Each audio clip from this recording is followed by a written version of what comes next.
Leo tarehe 28 ya mwezi wa 7 mwaka 2026, kesi ya uhujumu uchumi namba 4521 ya mwaka 2026 imeitwa katika Mahakama Kuu ya Tanzania divisheni ya rushwa na uhujumu uchumi mbele ya Mheshimiwa Jaji Dr. Ndumbaro.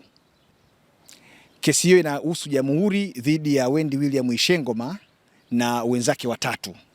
Na itakumbukwa kwamba Wendy William Ishengoma na wenzake watatu wanashtakiwa kwa makosa mbalimbali ya uhujumu uchumi, ikiwemo kosa la kutakatisha fedha kiasi cha shilingi bilioni 5.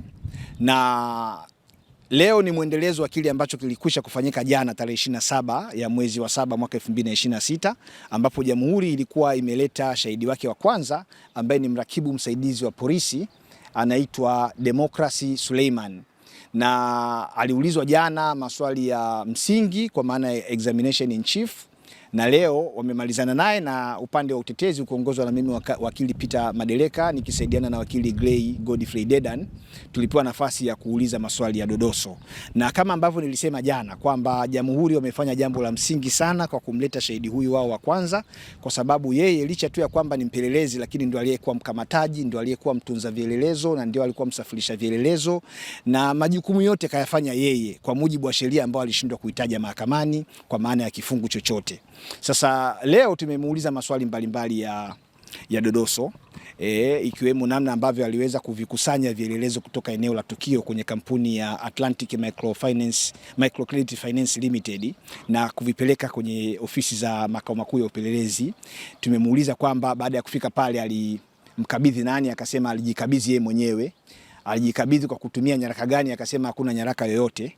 Lakini baadaye tukamuuliza kwamba fedha kiasi cha shilingi milioni 44 na laki moja ambazo zilitolewa jana kama kielelezo na zikapokelewa mahakamani, lakini na vielelezo vingine ikiwepo fomu ambazo wawekezaji kwenye kampuni ya Atlantic Microcredit Finance walikuwa wanawekeza fedha zao, zile fomu vile vitabu aliviweka wapi baada ya kuvikamata na kuvitaifisha. Akasema yeye ndo alikuwa anavitunza, lakini baada ya kuvitunza alienda kumkabidhi DPP hizo hela milioni 44 na laki moja. Tulipomuuliza alimkabidhi DPP hivyo vielelezo kwa kutumia sheria gani, alisema ajui sheria, lakini yeye alimkabidhi DPP na kama kuna lolote asilaumiwe, yeye alimkabidhi DPP. Na tulipomuuliza kwamba ni nani aliyevileta sasa vile vielelezo jana hapa mahakamani, alisema kwamba ni DPP ndio aliyevileta. Na tulipomuuliza kwa ufahamu wake yeye anadhani ni nani kisheria ambaye ndio anapaswa kuleta vielelezo mahakamani, akasema ni askari polisi ambaye ni mtunza vielelezo na sio DPP.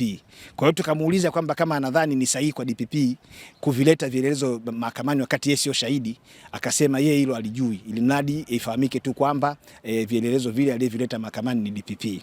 Lakini kikubwa zaidi ambacho umma unapaswa kufahamu, mshtakiwa namba 1 Wendy William Ishengoma, yeye amesema haogopi utaratibu utakaotumiwa na DPP kuleta nolle prosequi kwenye hatua yoyote ile ya kesi, kwa sababu anajua yeye ni mtu ambaye yuko tayari kukabiliana na hii kesi na sheria anazijua, na atahakikisha anatumia sheria hizo kuishawishi mahakama iweze kumuona hana hatia, kumrekebisha shahidi huyu wa Jamhuri kama kuna mahala atakuwa wanaona hakufanya vizuri, na wanayo nafasi kwa mujibu wa sheria ambayo inaitwa ni re-examination.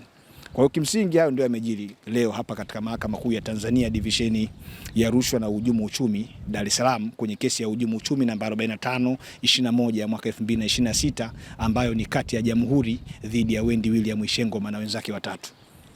Asante sana.